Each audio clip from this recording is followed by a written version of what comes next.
inviting me to organize my thoughts on this topic. As Pankaj said the other day, history देना बोलने के लिए मनीष ठीक है, बाकी और कुछ मत बोलना बस है. So,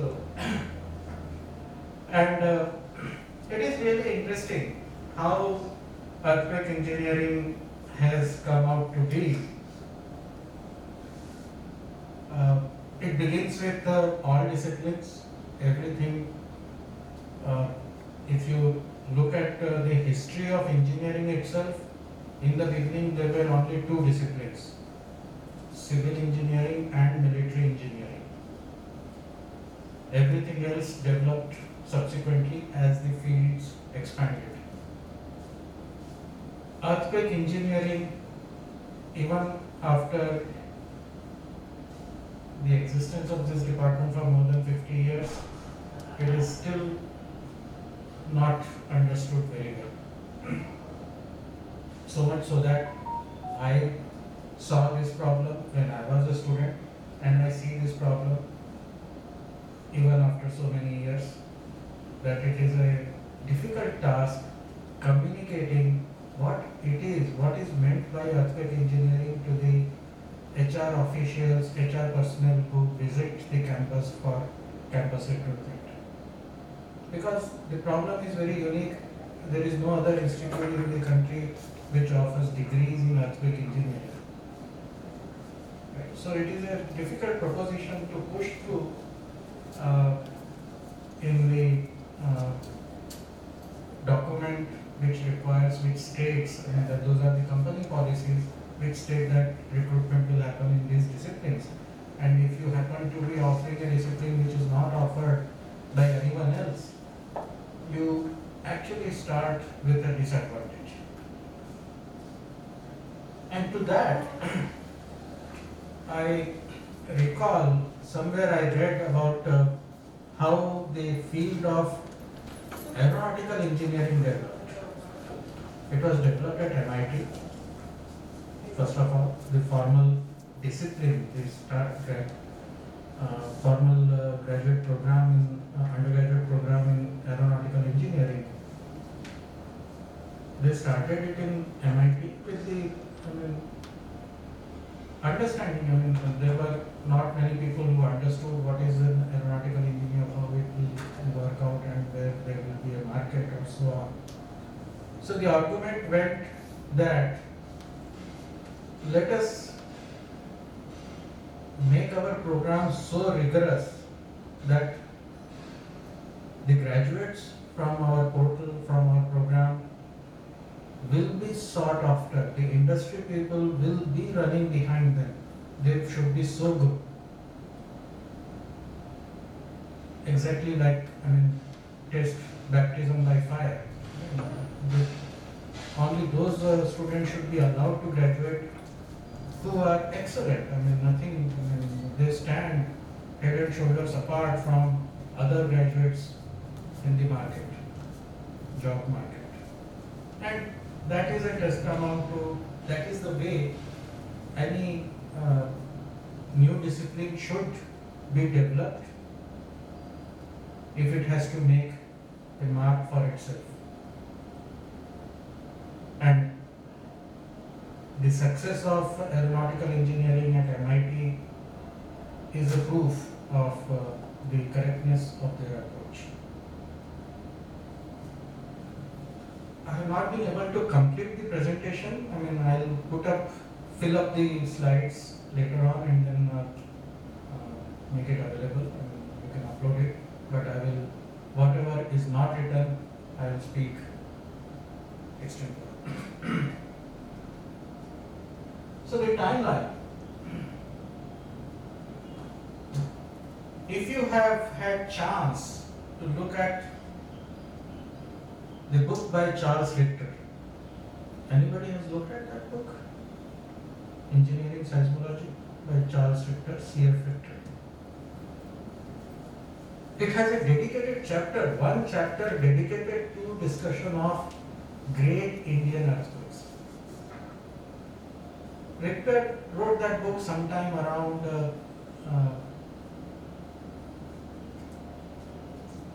40s, and then subsequent editions went on. So 1897 earthquake, Shillong earthquake, was a major event, led to, that was probably the first well documented, well researched earthquake. And if you have not read Oldham's report, please read it. It's an excellent document how the scientific documentation of field investigations should be done. It was followed immediately, 1897. All of these are around magnitude 8. Great Indian earthquake. Nowhere else you will find so many magnitude 8 earthquakes occurring in the same geographical area within such a short time. 1897 Shillong, 1905 Kangra, then 1934 Bihar, Nepal, and leaving out 1935 Quetta earthquake. That is no longer Indian earthquake. It was an Indian earthquake at that time, but it is in the same class. We may call it Great Pakistan earthquake. And then 1950 Assam earthquake. Unfortunately, all of these earthquakes, except Quetta earthquake, they happened in remote locations, not much of damage by way of engineering loss. Indian economy was also not very great, so it was not. People were miserable, no doubt, but the shock to economy was not very large, and it was studied. These earthquakes were studied for their scientific investigation pursuits from the point of view of earthquake mechanism and all, but not significant impetus was gained towards engineering profession, engineering intervention by any of these 4 great earthquakes, 5 great earthquakes. Earthquakes have been occurring for a long time. Large earthquakes, if you look at it, historical texts mention about earthquakes also, huge earthquakes. But significantly, the documentation has improved since 19th century. It is in the 19th century that we have had more systematic way of record keeping and documenting the events and the investigations that follow. And the first one that caught everyone's attention was 1906 San Francisco earthquake. That was probably the first time a major metropolitan area was devastated during the earthquake. San Francisco was flattened. The San Francisco City Hall, if you have seen that Bond movie, A View to a Kill, that is centered around San Francisco City Hall. That's the major figure in that entire plot of that movie. So that was rebuilt. Original City Hall got destroyed with only one dome standing. It was destroyed in 1906, but it was rebuilt to the same exterior. And it also led to the establishment of Seismological Society of America.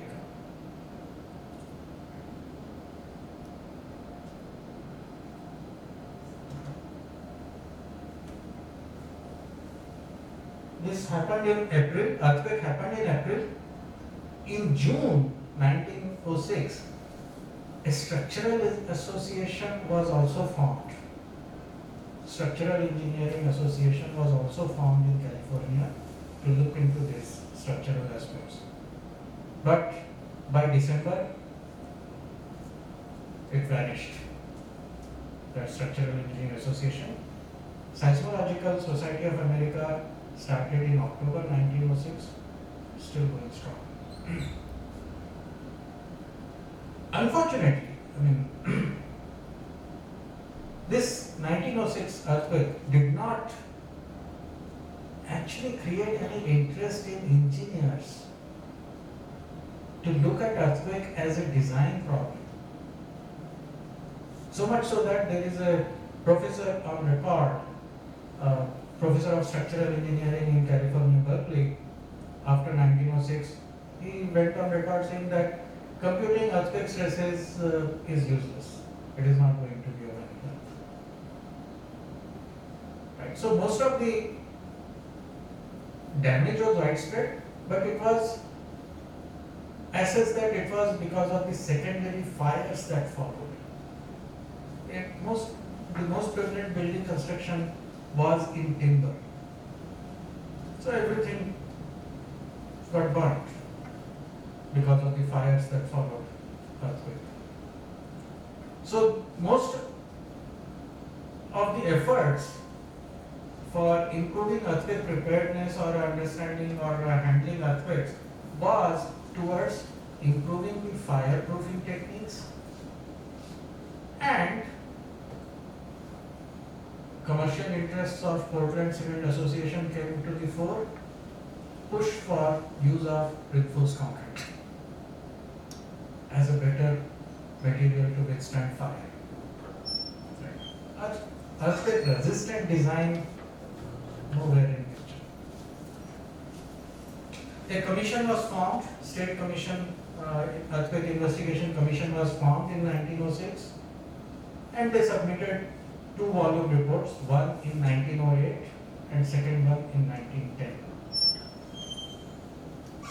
The first volume described about what happened, the causes, the extent of damage, what could have caused this damage and so on, and then ended up with some recommendations about fireproofing, how wooden buildings should be constructed, and with some sporadic references to how possibly behavior can be improved to withstand earthquakes, but not a systematic way of logical thought flowing through the report. The second volume was a theoretical analysis of the earthquake itself. And it is in this volume that you find the famous elastic rebound theory of earthquake occurrence. So that in that context, it is a landmark document that establishes, that proposes, and that theory was widely accepted as the reason for earthquakes.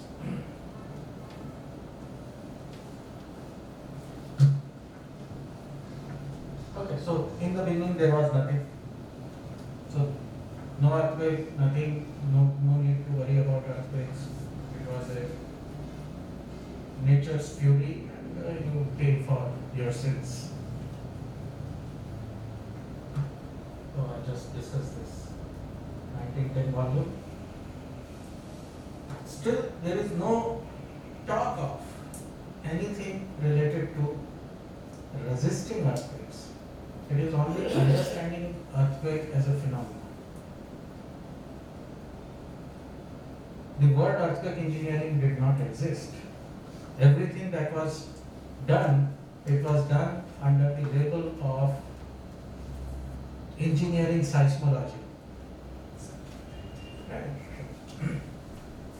So, and that is how, if you look at that book, edited volume by Yusuf Bozonia and Vetelmo Gatero, the title of the book is From Engineering Seismology to Performance-Based Engineering. So that is how the entire progression has been. Everything that related to earthquakes following San Francisco earthquake was labeled under engineering seismology. But there was a problem. Why this engineering seismology? That was to emphasize that this is a very, very small, minuscule proportion of the vast area of seismology. Seismology essentially deals with study of wave propagation to study interior of the earth, whatever is happening inside earth. And here we are interested in the effects of waves, seismic waves, to study something that is happening on the surface of the earth, not the interior. Right? And that is how this name was coined, engineering seismology, to differentiate it from seismology. Seismology is a very broad field, and not much of that is of our interest. Give apologies to so many.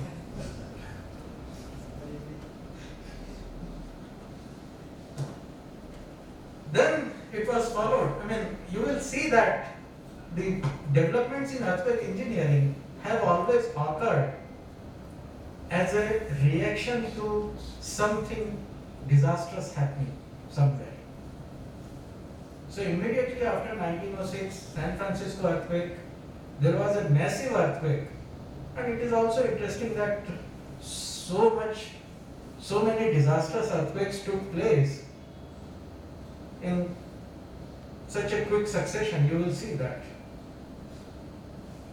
We don't see that anymore, at least I don't see that kind of frequency. So 1908 Messina earthquake in Italy, widespread damage, many people died. I mean, the government was shaken up, literally. And they set up a committee. They set up a commission, Special Earthquake Investigation Commission, and asked it to study this earthquake and give its recommendation for formulating public policy. And that report is probably the first ever document which talked about design to withstand earthquakes. The recommendation of seismic coefficient equivalent static lateral load was first proposed in this commission's report. And these recommendations were taken up by the professionals across the world, and they become so popular. I mean, so easy to adopt and so confidence building measure, such a great confidence building measure, that a professor at Caltech, Professor Martel, used this equivalent static lateral load recommendation to design a 12-story steel frame building in Los Angeles in 1920. Right. So that was the first engineering implementation. This was followed by another supposedly minor moderate earthquake, 6.2 earthquake in 1925 Santa Barbara. But despite its small magnitude, 6.2, it caused massive damage. Several buildings, with pancake collapse and all sorts of things happened. But and that led to more serious investigations into the earthquake resistance. But before that, I'll come to this Kanto earthquake, 1923, Japan. Before I started preparing for this talk, I was under the impression that the lateral load static, pseudostatic method was a fallout of Tokyo earthquake, but it goes further back. It started in 1908, Messina earthquake, for Messina earthquake. But Tokyo, 1923, Kanto earthquake again demolished the entire Tokyo city. Again, the major cause was fire, secondary fires that were triggered following the earthquake. But nevertheless, the disaster was massive scale, and that led to the development of establishment of Earthquake Research Institute in the Imperial Institute of Engineering at Tokyo, under the supervision of Professor Suehiro. And Suehiro recognized the importance of studying ground motion characteristics. That if you have to deal with this, you need to know the enemy. And he developed a plan for development of strong motion accelerographs, the kind of characteristics it should have, this instrument should have, to be able to record the ground motion that we want to study. And these were shared across the globe, and the development started. So Santa Barbara event, this was a key event, massive damage, and that damage hurt the financial nerve.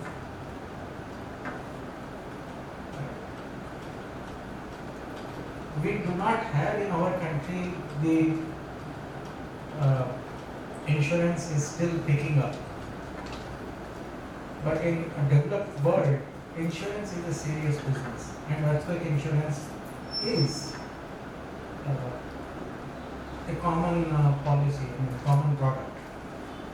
So there was an insurance executive, John Freeman, who took a massive hit after 1925 earthquake. Right. And then he lobbied with the politicians and all, get some money. I mean, we need to understand what is going on and develop more policies for earthquake preparedness. He worked with academicians in California and also lobbied with politicians.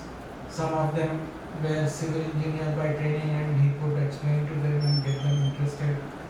So finally, money started flowing in. Shake tables were designed and constructed in Caltech by Jacobson and in Illinois as well. It started these experiments, experimental studies started.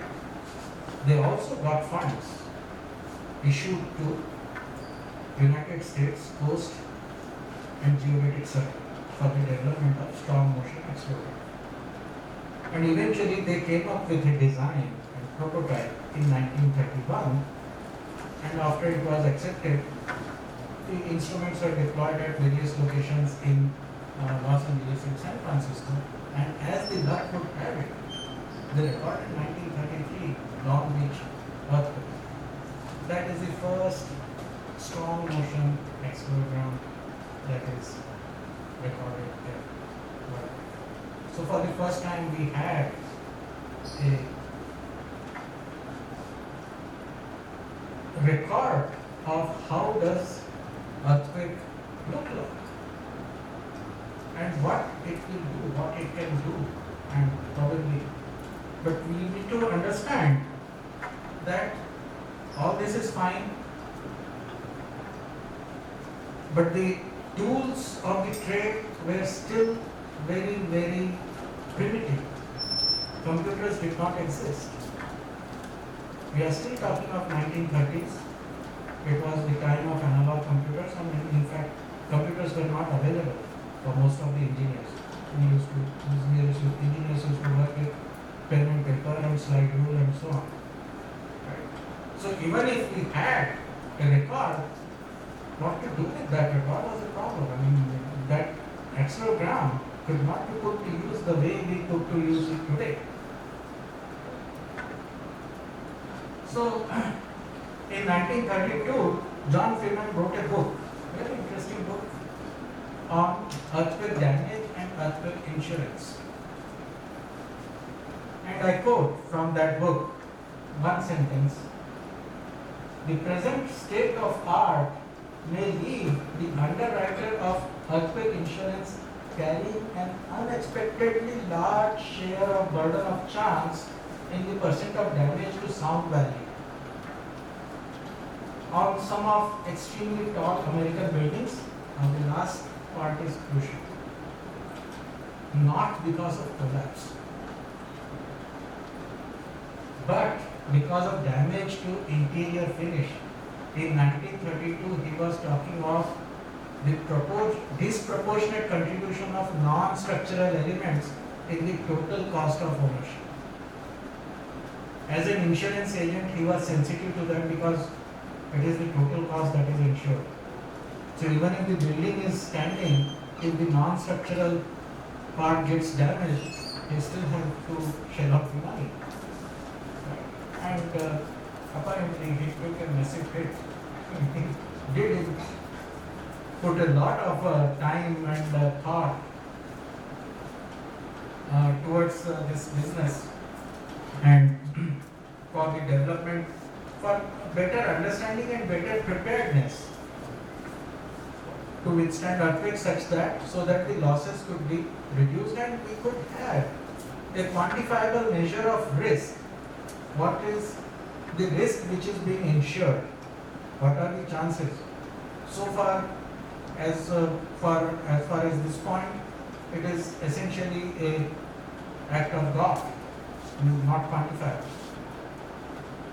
So no insurance models can work in that scenario.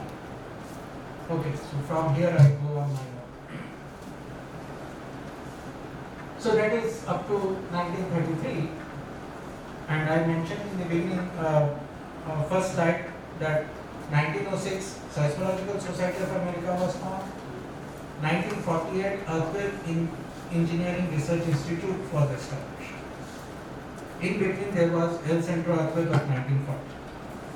Right. That led to the development of, more records came out, and with much better understanding and processing capabilities. And El Centro earthquake is a landmark. Everybody has probably seen it. May 1940 El Centro earthquake. I once heard Bruce Bolt talking in one seminar. We were fortunate that he said we were fortunate to have recorded El Centro earthquake. The reason being, what subsequently became fashionable as near source effect, near field effect and all, those were all contained in El Centro earthquake. So that time history contained all features that we are talking about now. So we were covered from that aspect without knowing about them. Right? So that was a fortunate accident. But several things happened. 1933-32, the concept of response spectrum was developed. Maurice Boyo submitted his PhD thesis in Caltech, which talked about this concept of response spectrum. Hausner further elaborated upon it, worked under the same supervisor. We now associate response spectrum with Hausner, but it was Maurice Boyo who first proposed it in his PhD thesis, and he also published 2 articles in some journals as well, 1933 and 34. But again, computation of response spectrum was still a challenge. Computers were not available, even if the time history started flowing in after the Long Beach earthquake. Computers were not available, and it is very interesting how ingenious ways were developed to compute the response spectrum. It was actually done using, by the definition, several different oscillators of different periods were created, and the earthquake was played through a mechanical gear and shaft arrangements, and the response of different oscillators was physically observed, like you would do measure the deflections using dial gauges, something like that. And that is how the first response spectrum was developed. And you can imagine how cumbersome that process is and how error prone. Nevertheless, the concept was developed. It was further elaborated upon by George Hosner in 1941. Subsequently, the interest in earthquake engineering kept on developing. More and more people started joining in, realizing the multifaceted nature. It started with just the seismology, then the engineering aspects came into picture, primarily structural engineering. Then also because of the inputs of, very deep involvement of the insurance executive, the social sector also came into picture. The socio-economic aspects and they were all there. And that you will see in the publications that happened, that started happening. I'll come to that. So the next thing that happened, significant thing that happened was a seminar, a symposium on earthquake and blast effects, 1952. Right. Again at California, probably. In 1952 symposium, Hausner first proposed, which is even today the basis of what we talk about now, displacement based design. The concept of energy balance. What is the input energy going into the system and how that energy is stored either as a strain energy or kinetic energy or dissipated as damping. Right? And therein he first proposed the concept of we need not design for earthquake to remain elastic, for the structure to remain elastic. It is permissible, it is perfectly fine if we design for a lower limit, lower expected force and remain elastic in that range and then allow for some energy dissipation. So some inelastic deformation concepts were introduced in that symposium. And it is interesting that the symposium was called Earthquake and Blast because the organizers were not very sure how many people will come in the name of earthquake. At least Blast had some interest in defense and other fields. So wave propagation is wave propagation, earthquake or blast, fine. So at least they will have some participation. And that is how the name was selected. And they did get some participation from earthquake as well as from blast. And then in 1956 they followed it up with the great confidence that yes, earthquake has reasonable clientele. 1956 they followed it up with World Conference on Earthquake Engineering. They did not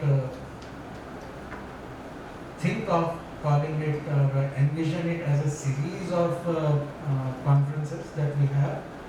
It just said World Conference on Earthquake Engineering. It was an invited event. Participants were invited. Because again the problem was who will come for earthquake engineering. And one of the participants was Professor Jayakrishna from India. And there it was decided to have an interdisciplinary approach, international approach to deal with the problems of earthquake engineering. About 40 people participated in that first World Conference on Earthquake Engineering. And Professor Muto from Japan, he proposed formation of International Association of Earthquake Engineering, and they started working towards it. And he also proposed to organize the second World Conference in Japan. And the second World Conference came in Japan in 1960. And that is where International Association of Earthquake Engineering was established, and its headquarters is still in Japan. The Secretary General is always a Japanese. Right. who looks after the basic operations of the International Association of Earthquake Engineers. And the idea was, at that time, it was decided, it requires an international effort, so let us propagate this and try to build national societies, which will be the member associations, national members, national delegates for this international association, and that is how ISET came into being.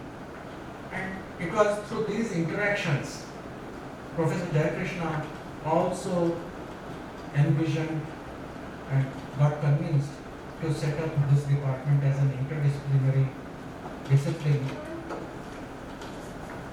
to deal with earthquake problem. It was clear by that time that this problem cannot be solved with a very tunnel vision approach. It requires inputs from several crisscrossing disciplines for addressing various aspects of this, and it requires a multidisciplinary approach. And please keep this in mind, 1960 is a time where other institutes in India were busy setting up basic disciplines. IITs were still starting with building civil engineering, mechanical engineering, electrical engineering, and University of Roorkee started this multidisciplinary department. Way ahead of its time. So, and that was a good investment.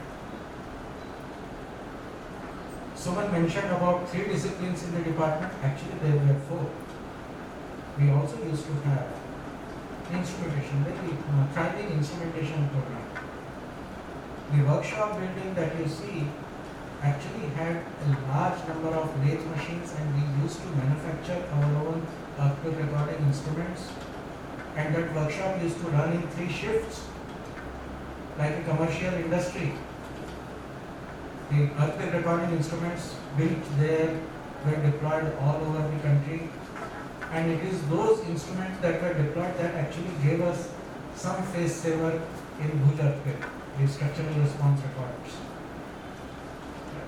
We could get some information from those SRRs, except for one accidental record courtesy Pankaj. That story I'll tell you later. He almost got lynched. Okay. So nothing to see here. So earthquake department was started as a follow-up with this interaction, and Professor Jayakrishna and Professor Hausner, they kept very close interaction, close touch. It also happened because Professor Khosla went to Caltech on some visit. He looked at the work that is being done there and then talked to the president of Caltech to send Donald Hudson to set up this department in Roorkee. And that is how Donald Hudson came here in Roorkee, and he stayed. He had 2 visits, stayed here for almost a year, and he planned and started development of this department, various facilities, what should be done, where it should be done. And Hudson was a pioneer in earthquake strong motion instrumentation and processing, data processing. And that effect was of course there when this strong motion program started. And it continued till 80s, and then we stopped because we could not keep up with the onslaught of digital electronics. Earlier it was all analog instruments. Our system was geared towards designing and building analog instruments. The workmen were trained to make those technicians. They were mere technicians. So they only knew how to build the, how to run the lathe machine, milling and all that thing.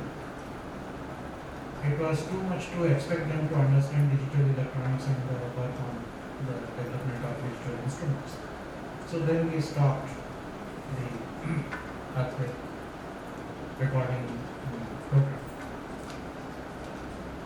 But several things happened, and as I said, the first 1908 Messina earthquake the equivalent equivalent static analysis was proposed, and then there were several modifications over a period of time.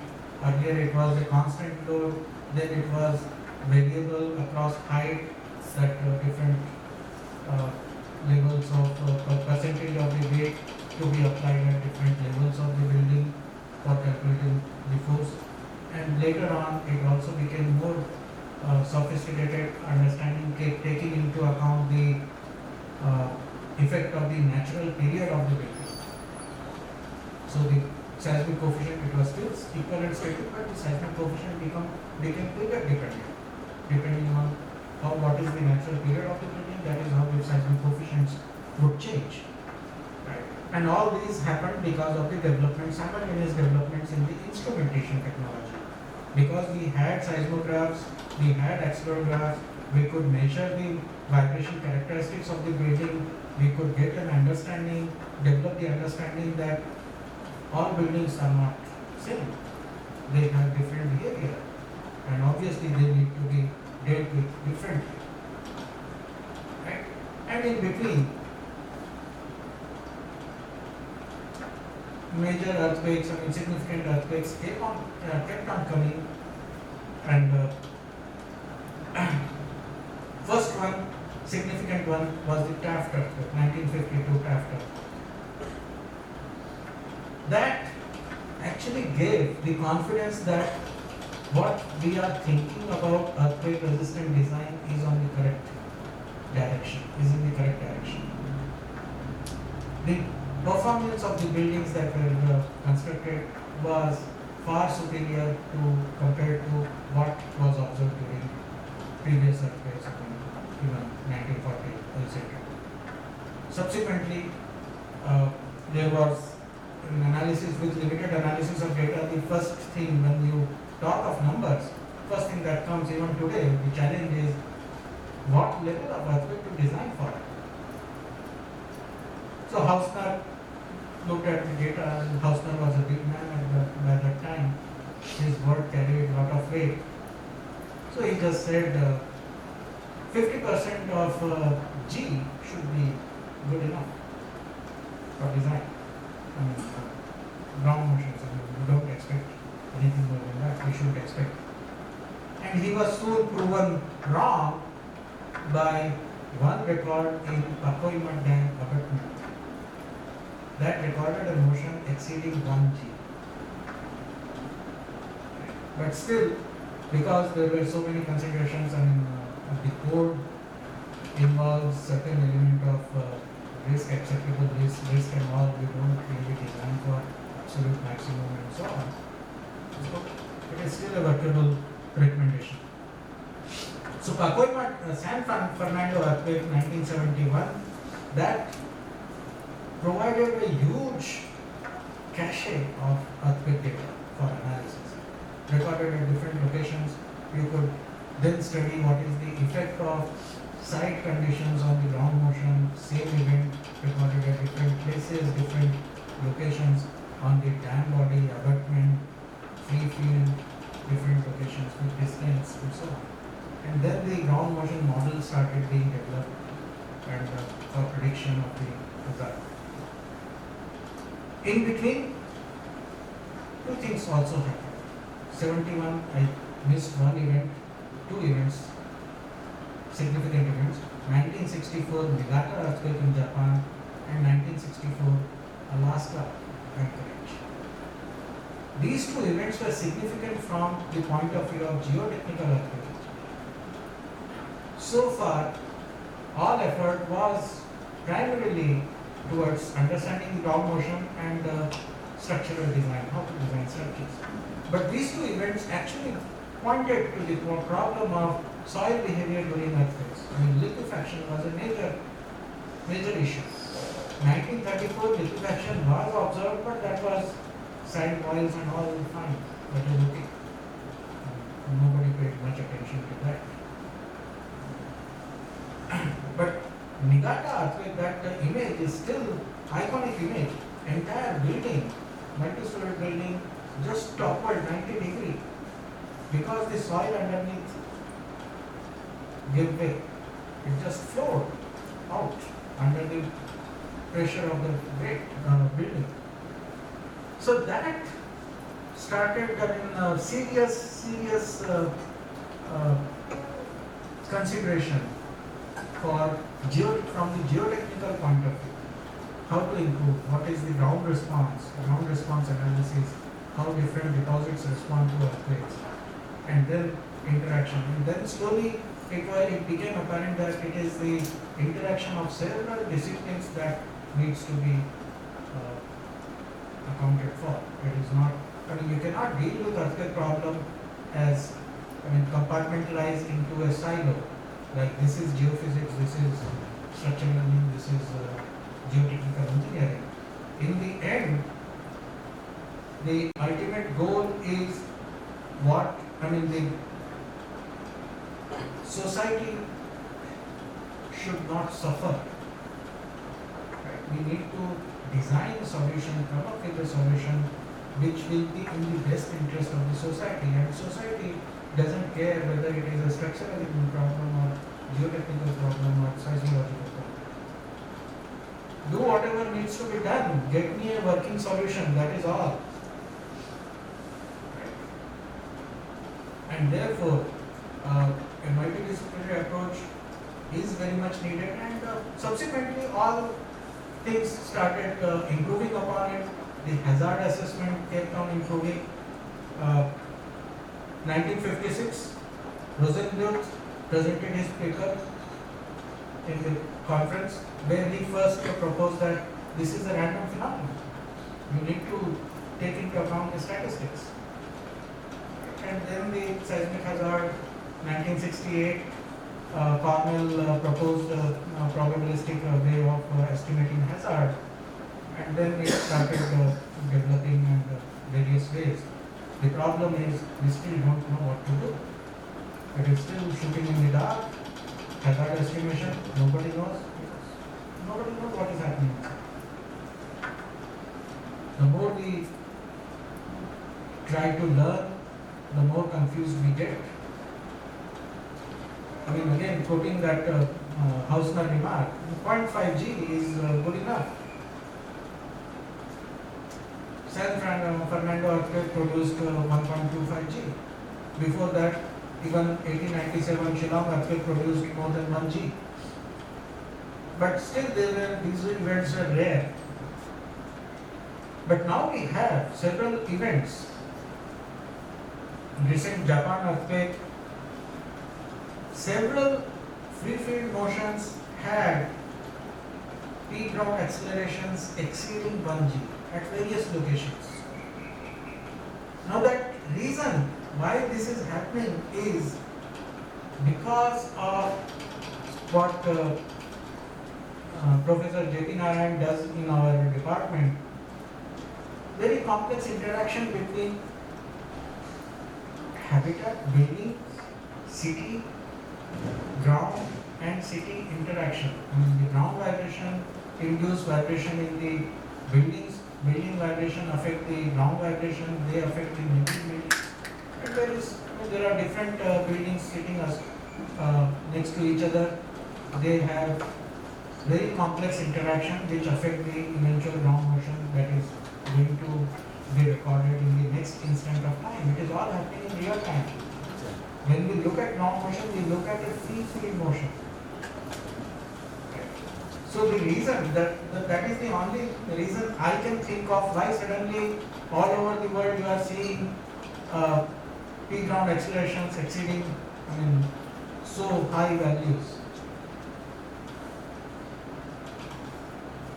So the reason is always is only because of that. I can only postulate that. I don't have any proof, but what results Narayan presents and Bard in France, he also studies that. Whatever results he presents, it seems plausible that it is because of these interactions, complex interactions between city, ground and city interaction, that the ground motion that we actually record, they are exceeding. Now, does that make us more vulnerable? I don't know. How far will this go?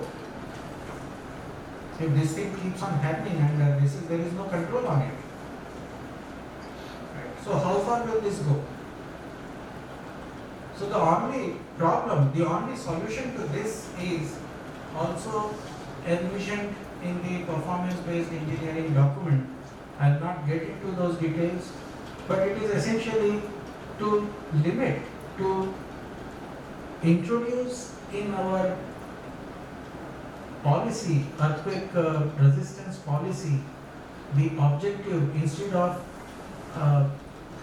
life safety, no collapse objective for life safety, we should be actually achieving for no damage.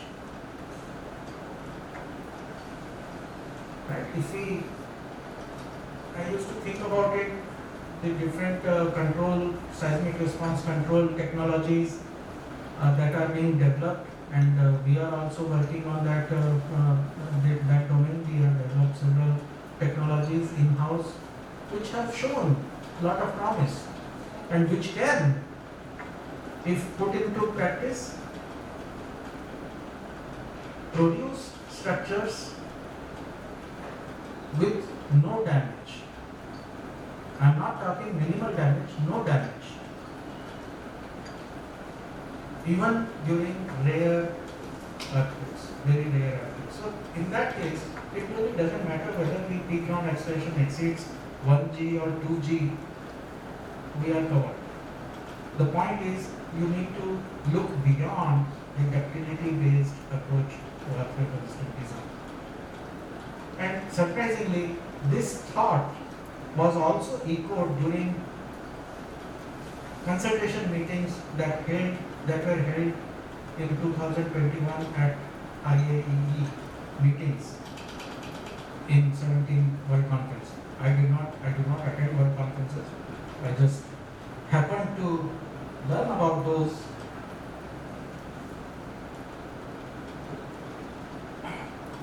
So I'll just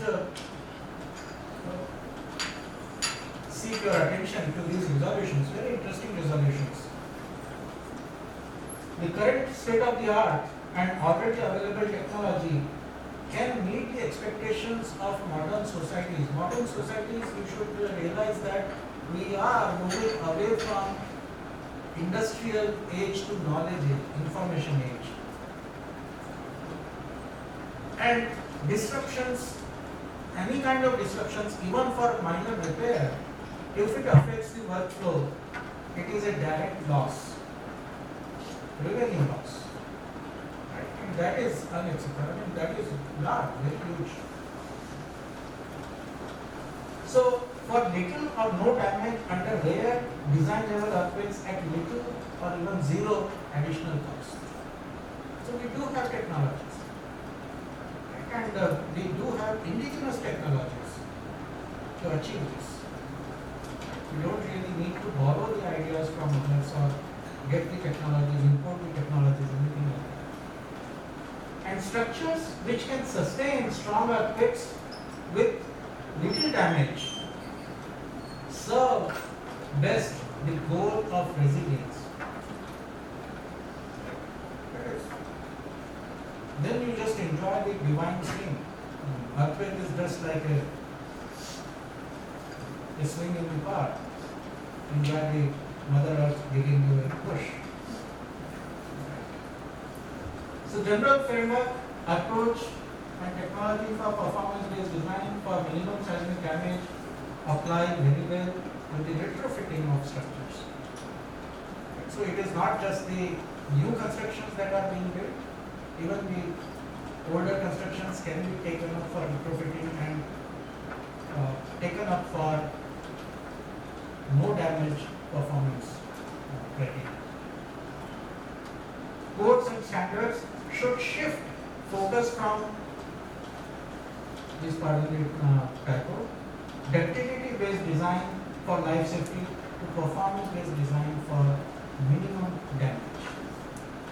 So once we have that, then we don't really need to worry about what is happening because of increasing ground motion levels that are being recorded, because of this complex interaction between cities and the ground. And attention is needed. 1932, we are almost 2024, 100 years, we are still yet to solve the problem what to do with non-structural elements, how to protect them. And this controlled rocking at dry joints, that's one of the ways. I mean, this has been known for a long time. In fact, in nuclear industry, you will find there is a always a preference to have some amount of uplift of the raft, allow for uplift of the raft that will reduce the forces in the primary structure, containment structure. So that is kind of, I mean, if you allow some kind of movement, even at the foundation level, that is actually beneficial. And these are technologies which are very commonly used. I mean, several speakers we have heard which use, who propose studying rubber scraps placed under the foundation. So they actually, I mean, once the wave propagates, obviously rubber scraps will dissipate some energy, give some additional flexibility, and the problem is nipped in the bud. The structure itself is exposed to much lower, much less severe motion. The rational balance of resistance and inelastic action between the soil and the superstructure can markedly reduce structural damage. Again, use non-linear behavior of the soil as an energy dissipation mechanism. Utilize it properly so that the structure itself can be saved. Now, to what extent it can be utilized, that is something that we need to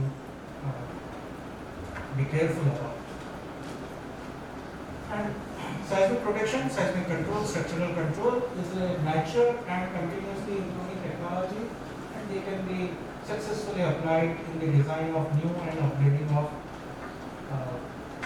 existing structures. And wider use of seismic protection will reduce in the long term if it's a demand and supply. If we start using these control technologies, demand will increase, they will be manufactured en masse, the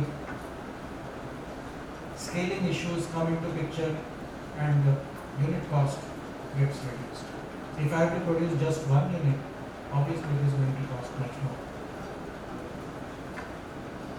If minimum damage, and that is why, if minimum damage enters everyday practice and designers become familiar with it, costs of design will also drop.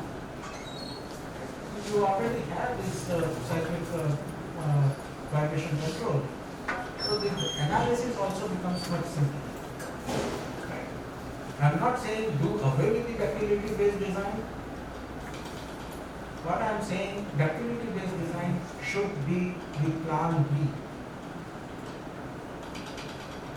Ideally, it should never come into force.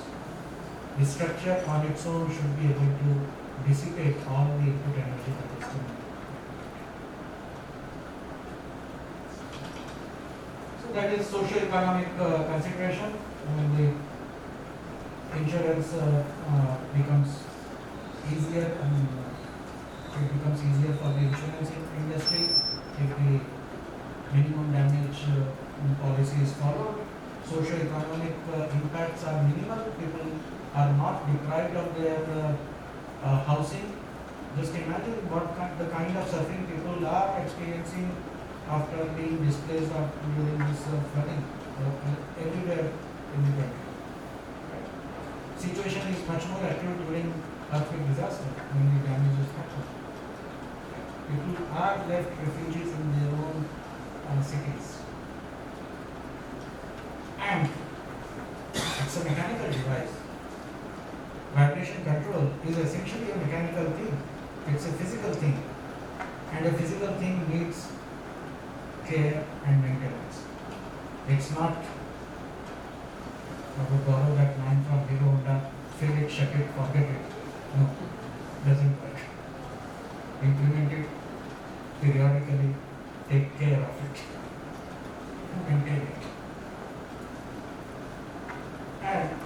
post-event response and recovery must be planned. So that is the exercise, community exercise in resilience.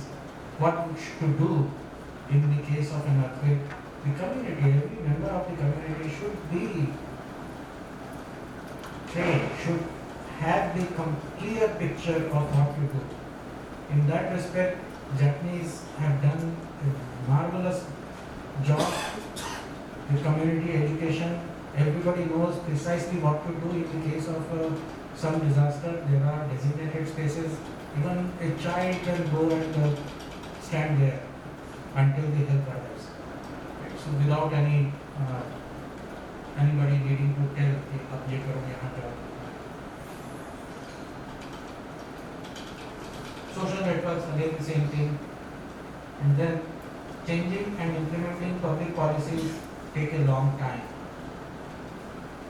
I mean, see, we have the technologies, but until the earthquake comes, nobody is going to look at those technologies. And suddenly there will be. I mean, in a way, 2001 Bhuj earthquake did for Indian scenario what 1925 Santa Barbara earthquake did for American people. Right? It created interest in the engineering profession about earthquakes. Before that, before 2001, earthquakes used to happen in remote, hilly locations and rural houses were getting damaged. 2001 was the main event where supposedly well-engineered structures had to bite the dust.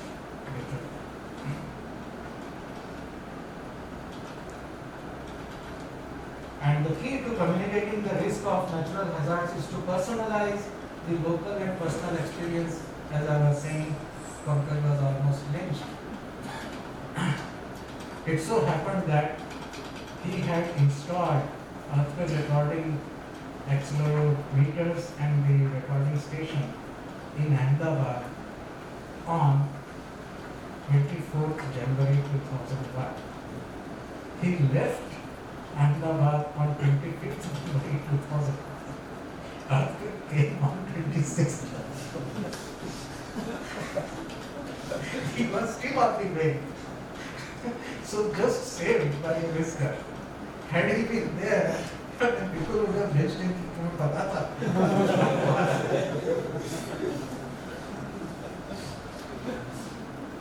So, and the case scenarios, case histories, how to, that's a very, if done correctly, scenario earthquakes, how different communities, different parts of the community will be affected, is a very good tool, if done correctly, for preparedness, preparing the post-disaster recovery plan. So that you are prepared, whatever happens, even the worst to worst imagination realizes, still you know what to do, where the assistance will be required more urgently, where you should focus more, where things should not be that difficult. So that kind of disaster recovery plan should be available everywhere, and for that scenario simulations are very, very